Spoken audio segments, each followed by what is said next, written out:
ketakutan itu juga Prof rasakan atau tidak? Prof, akan ada politisasi birokrasi seperti itu, pejabat berlomba-lomba untuk mendekati calon kepala daerah. Iya, itu sudah insting dari birokrasi ya. Birokrasi itu power seeking, sementara pejabat politik dalam ini kepala daerah itu adalah rent seeking. Birokrasi memiliki sumber daya informasi, anggaran, dan pengetahuan tentang jalannya pemerintahan, sementara birokrasi punya kekuasaan yang bisa dibagi. Maksud saya kepala daerah yang bisa dibagi ya kekuasaannya.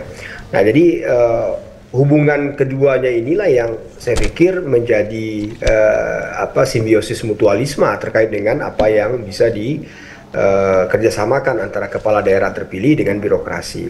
Cuma yang ingin saya katakan di sini, biasanya setelah kepala daerah itu dilantik, ya tentu hal pertama yang akan dilakukannya adalah membersihkan semua unsur yang selama ini dianggap memang tidak mendukung apa yang mereka lakukan ketika pilkada. Itu kan sudah seperti Pak Samsuri sampaikan, sudah terkontaminasi. Memang benar itu. Saya tidak mengatakan ini sebagai sesuatu yang opini kita saja, tapi faktanya memang demikian. Bahkan birokrasi yang berusaha untuk netral saja itu dianggap itu sudah berpihak juga gitu. Jadi mau tidak mau mereka merasa ya kalau kita sudah dituduh berpihak, kita harus memihak betul.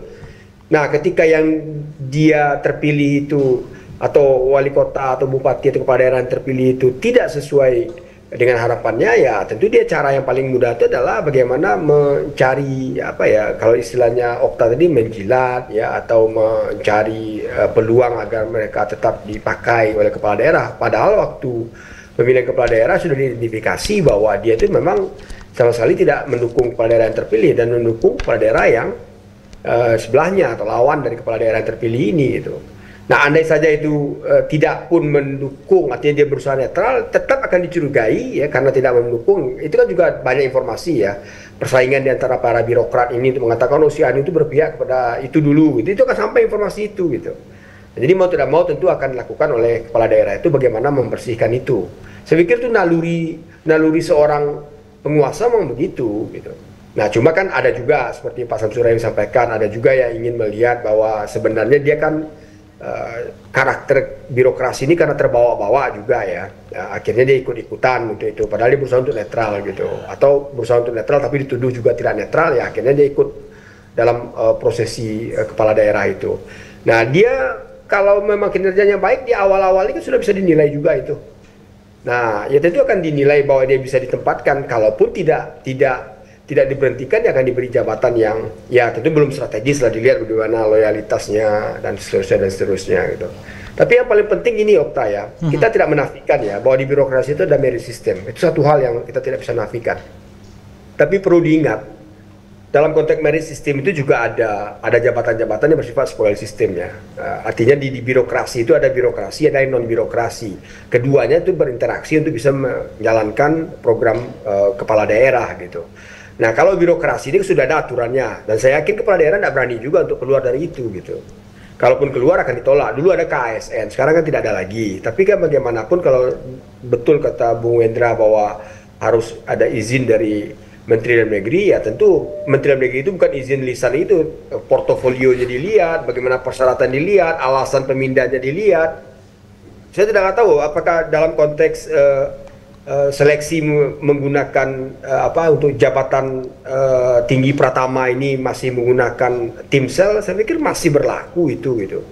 Nah, tapi yang makna dari RDP Kemendagri dengan Komisi 2 itu terkait dengan bisa langsung segera itu apakah otomatis?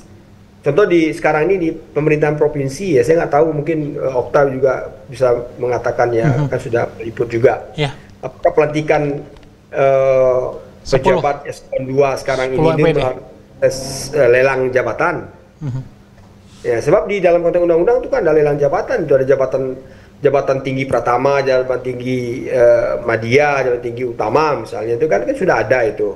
Nah, sekarang apakah pelantikan oleh Pak Gubernur kemarin ini karena belum lantik, masih masa jabatannya, kalau Undang-Undang 10 2016 mestinya tak boleh kan, 6 bulan kan.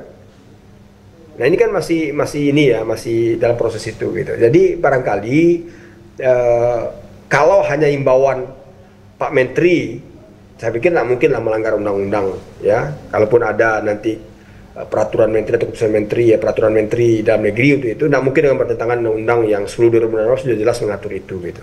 Itu aja dulu, Pak. Oke, baik.